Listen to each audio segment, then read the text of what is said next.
जय श्री राम। परम श्रद्धेय स्वामी जी के चरणों में कोटि कोटि नमन।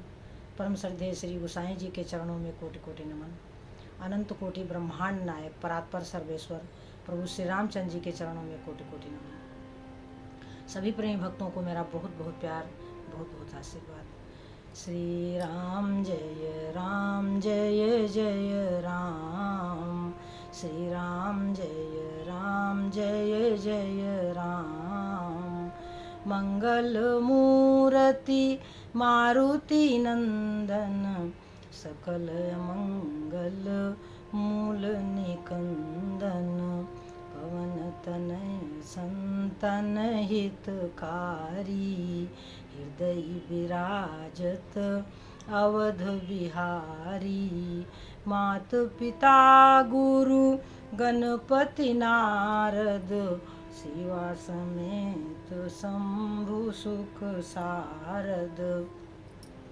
चरण बंदी बिनऊ सब काहू, देहु राम पद नेह निबाहु। बंदहु राम लखन बय देही, जे तुलसी के परम सनेही। जे तुलसी के परम सनेही। सज्जनों, वेद कहते हैं कि श्रुति सिद्धांत इहै उर्गारी, भजिय राम सब काज विसारी। क्यों? वेद ऐसा कहते हैं, वेद का ऐसा सिद्धांत है कि सारी कामनाओं को त्याग करके भजिए राम सब काज विसारी। सब काज विसारने का मतलब है कामनाओं को त्याग करके। कारण कि मानव जीवन अनमोल है।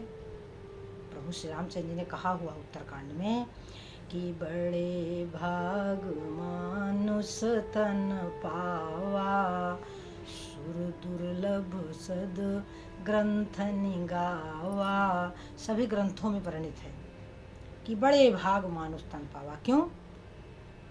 प्रभु प्राप्ति के लिए मानुष जीवन प्राप्त होता है सज्जनों। परंतु हम हैं कि आकर के संसार में फंस जाते हैं। हमारा मन जो है संसार में फंस जाता है, जिसके कारण हमें लगता है कि ये संसार, ये जमीन, ये मकान, ये परिवार, ये सब मेरा है, जबकि शरीर भी मेरा नहीं है। तो जीवन तो क्षणभंगुर है। अब प्रभु ने कहा कि सो तनु पाए, वो शरीर पा करके जो भगवान का भजन नहीं करता, और हो ही विषयरत मंद मंद तर, तो उनको कहा कि कांच की रिचि बदले तेले ही। वे क्या करते हैं कि कांच की रिचि बदले तेले ही, करते डारी परस मनि देही। वो कांच का टुकड़ा तो उठा लेते हैं और हाथ से क्या फेंक देते हैं? पारसमणि। अब उसको कोई कैसे समझदार कह सकता है कि जो पारसमणि को छोड़ करके गुंजा ले ले, घुंघची ले ले। गुंजा अगर है, परसमणि कोई, तो वो कैसे सज्जनों समझदार हो सकता है? अब रही बात यह है कि हर व्यक्ति सुख भोगना चाहता है, तो सुख क्या भगवान को भूल करके हम सुखी होंगे? क्या हम अधर्म के पथ पर चल के सुखी होंगे? क्या हम झूठ बोल करके सुखी होंगे? क्या हम दूसरे को दुख दे करके सुखी होंगे? बस यही बात विचारने लायक है कि किसी को दुख दे करके, किसी के बारे में अशुभ चिंतन करके, देखिए जो शुभ चिंतन है वो कल्याण मार्ग है, और जो अशुभ चिंतन है वो कुमार्ग है। उस पथ पर चल करके हम दुखी हो जाएंगे सज्जनों। तो यदि हम अपना शुभ चाहते हैं तो हम शुभ चिंतन में लग जाएं, और सबसे बढ़िया शुभ चिंतन भगवान का है। सबसे बढ़िया शुभ चिंतन, देखिए संतों का दर्शन तो कर लिया इन नेत्रों से, लेकिन उनके शब्दों को नहीं सुनेंगे और शब्दों के भाव तक नहीं पहुंचेंगे, तो हमारा कुछ लाभ होने वाला सज्जनों नहीं है। इस बात को हमको बहुत गहराई से समझना होगा। सत्संग में बैठते तो हमको बहुत समय हो गए, हमने देखा है सज्जनों कि संतों के सत्संग में बहुत बहुत बहुत अपार भीड़ है, परंतु क्या हमारे भीतर सत्संग बैठा? क्या हमारे भीतर सत्संग बैठा? सत्संग सुनने वालों के लिए ये बात है कि विचार करो कि सत्संग में कब से बैठ रहे हो, गुरु से मंत्र कब से लिया है, और क्या तुम्हारा ज्ञान चक्षु खुले? क्या मन तुम्हारा संतों के वचनों में रमण करने लगा? क्या भगवत भाव तक तुम्हारा मन पहुंचा? क्या जो व्यापक सत्ता है, जो ईश्वरीय सत्ता, जो व्यापक सत्ता है, वो क्या उसके दर्शन हुए? किसी ये राम में सब जग जानी, ये सारा संसार भगवत स्वरूप है, यहाँ कण कण में परमात्मा व्याप्त हैं। ये सब बातें समझ में आई, और समझ में तो चलो आ गई, तो क्या उस पथ पर हम चलने में सफल हुए? इन सब बातों पर सज्जनों बहुत गहराई से विचार करें। मैं अष्टांग योग की बात नहीं करूंगी, क्योंकि जो कहत कठिन, समझत कठिन, साधत कठिन विवेक, तो उसको उस तरफ मैं नहीं जाऊंगी, क्योंकि हम बिल्कुल सरल साधना की तरफ हैं, बिल्कुल सरल साधना की तरफ, जहां आपको कोई कष्ट नहीं, कोई परेशानी नहीं, कुछ जानने में आपको कोई समस्या नहीं। विचार करें कि क्या जो सत्संग हम सुन रहे हैं, जो संत बोल रहे हैं, जो शास्त्रों का जो निर्देश है, उनमें क्या जो सरल से भी सरल है, क्या वहां तक हम पहुंचे कि हमारा मन दूसरे के लिए शुभ चिंतन करता है कि नहीं करता? संसार में जब हम किसी को सुखी देखते हैं तो क्या हमें सुख होता है?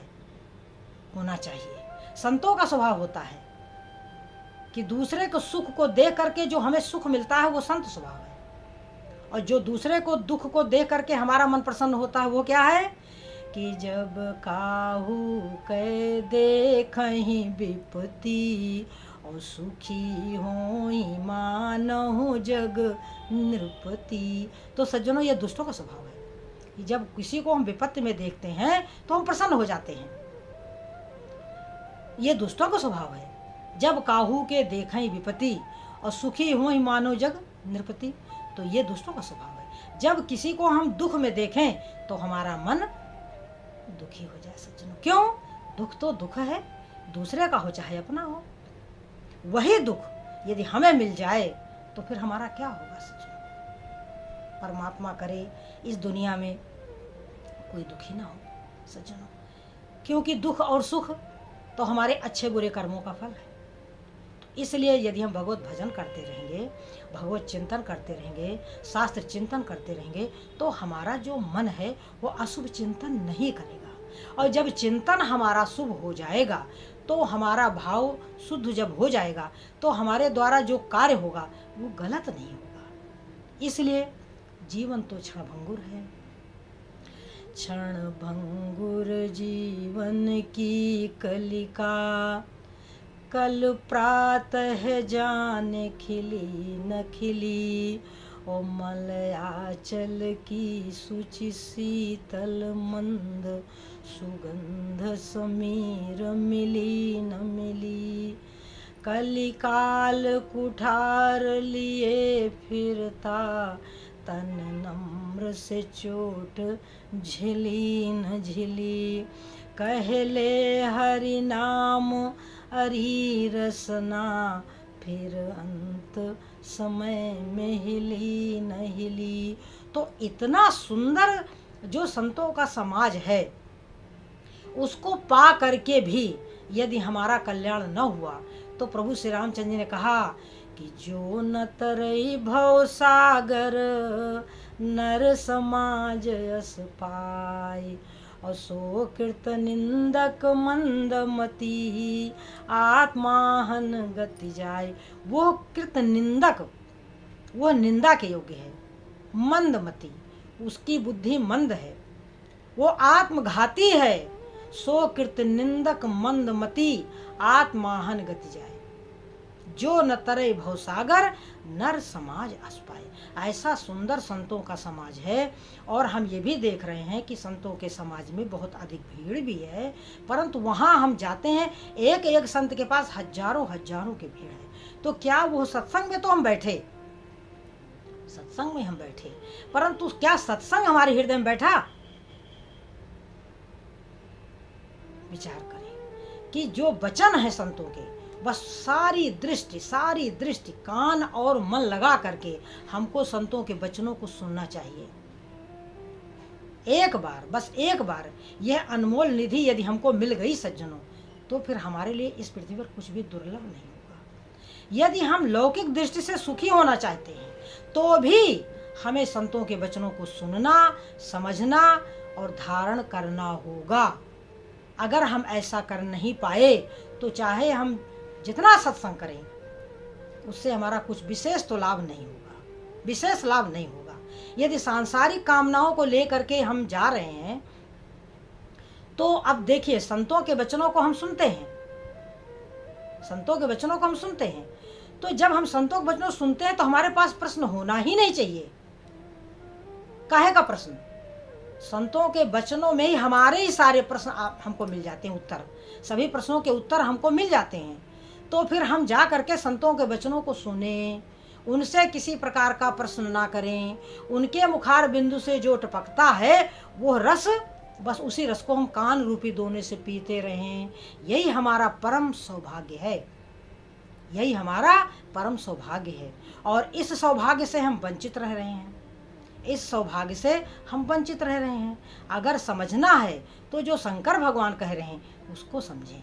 यदि हमको समझना है तो जो याज्ञवल्क्य जी कह रहे हैं हम उसको सुने और समझें, जो तुलसीदास जी कह रहे हैं उसको हम सुने और समझें। तो जो रामचरितमानस में जो कुछ वर्णित है बिल्कुल प्रकट है, बिल्कुल एकदम प्रकट है कथा में, कि जो काकभूषुंडी जी कह रहे हैं प्रभु श्री रामचंद्र जी के बारे में। काकभूषुंडी जी कहते हैं कि गरुड़ जी सुनो, जैसा प्रभु श्री रामचंद्र जी का स्वभाव है वैसा ना मैंने कहीं देखा है और ना कहीं सुना है। अस स्वभाव कहूँ सुनो न देखूं, ऐसा स्वभाव जैसा नारायण का है, अस स्वभाव कहूँ सुनो न देखूं, के खगेश रघुपति समलेखूं। मैं, हे गरुड़ जी महाराज, मैं उन नारायण प्रभु श्री रामचंद्र जो दशरथ नंदन राम है उनके जैसा किसको समझूं, क्योंकि वैसा स्वभाव तो किसी का है नहीं, ना कहीं देखने में आ रहा है और ना कहीं सुनने में आ रहा है। तो यदि हम अशुभ से बचना चाहते हैं और हम अपने जीवन में यदि शुभ चाहते हैं, तो सज्जनों विचार करें कि ये जो हमारा मन है वही हमारा मित्र है, और जो हमारा मन है वही हमारा परम शत्रु है। यदि भगवत चिंतन करता है मन, भगवान से बड़ा शुभ और इस पृथ्वी पर कुछ भी नहीं। भगवान ही शुभ हैं और संसार क्या है? अशुभ। संसार के प्रति हमारे मन में कभी अच्छा भाव आएगा नहीं, तो फिर संसार अशुभ ही है। यदि अच्छा भाव आ जाए तब तो फिर क्या कहना सज्जनों। तो इसलिए शुभ ही है भगवान। तो यदि हम अपना शुभ चाहते हैं तो अपने मन को समझाएं, बार बार समझाएं कि अरे मन तू भगवत भजन करे। अपने मन से कहें कि मनवा तू क्यों भया दीवाना, मनवा तू क्यों भया दीवाना, मनवा। क्या करता है ये?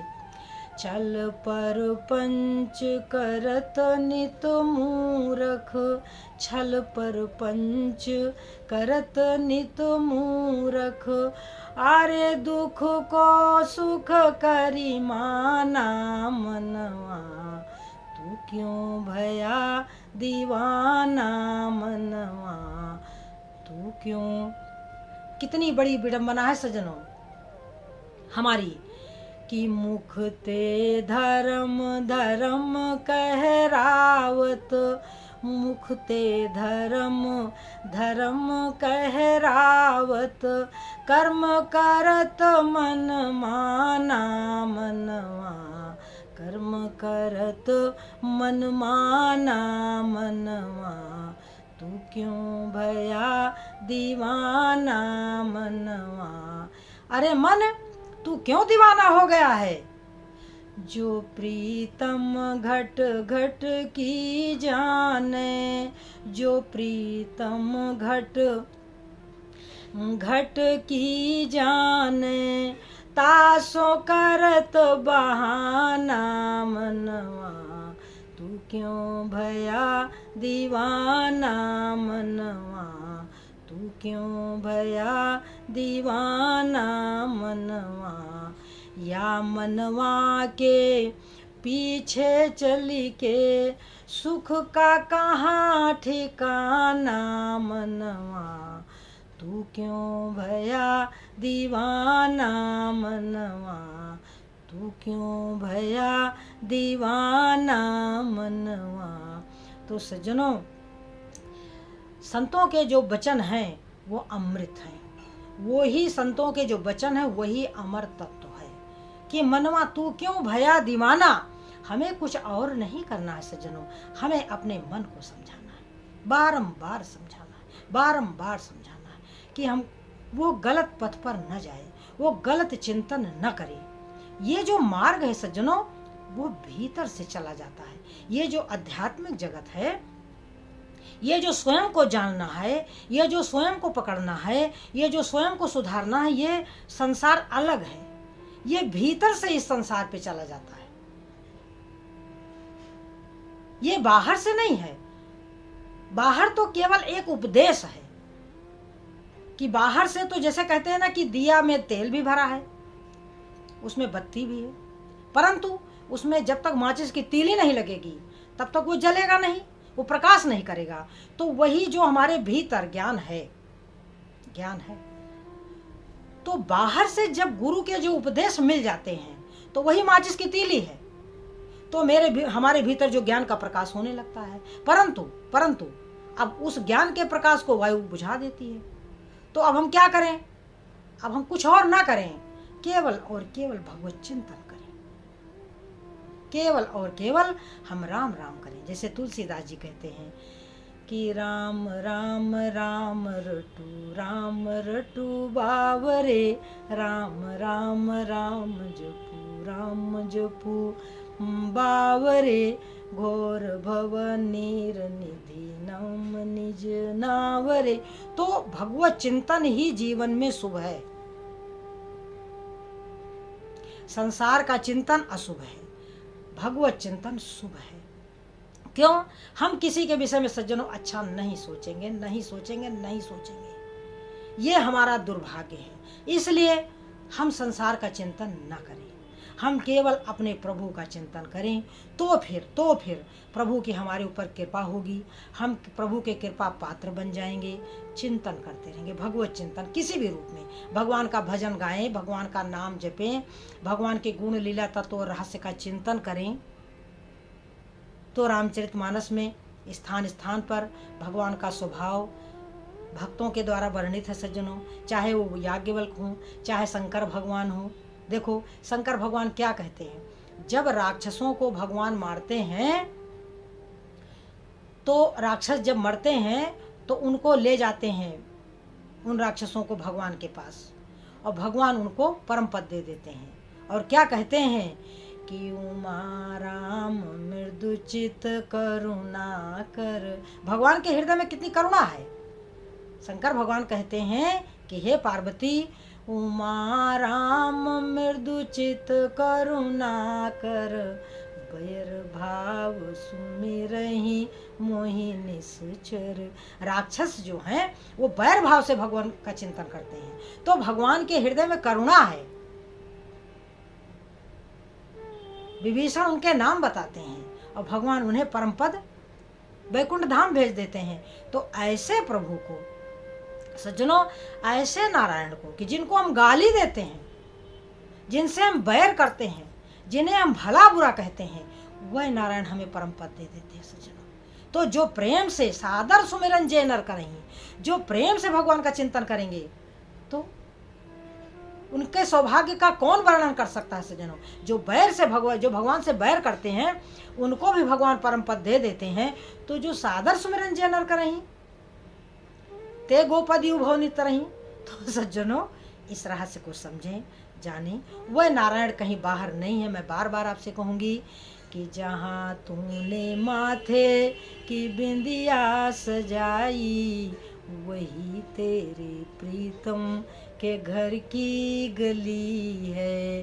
तो सज्जनों वो 10वां दरवाजा है और वहाँ भीतर से जाया जाता है, वहाँ भीतर से जाया जाता है। तो इसलिए भीतर ही भीतर भगवत चिंतन करें, भगवान का ध्यान करें, राम नाम का जप करें, क्योंकि मंत्र जाप मम दृढ़ विश्वासा पंचम भजन सुभेद प्रकाशा। 9 प्रकार की भक्ति में प्रभु ने कहा कि मंत्र जाप मम दृढ़ विश्वासा पंचम भजन सुभेद प्रकाशा। तो सज्जनों ये है वेद वाक्य, ये है तुलसीदास जी के वचन। और सज्जनों हम और आप इससे वंचित न रहें, भगवत चिंतन करें, शुभ चिंतन करें। जय श्री राम।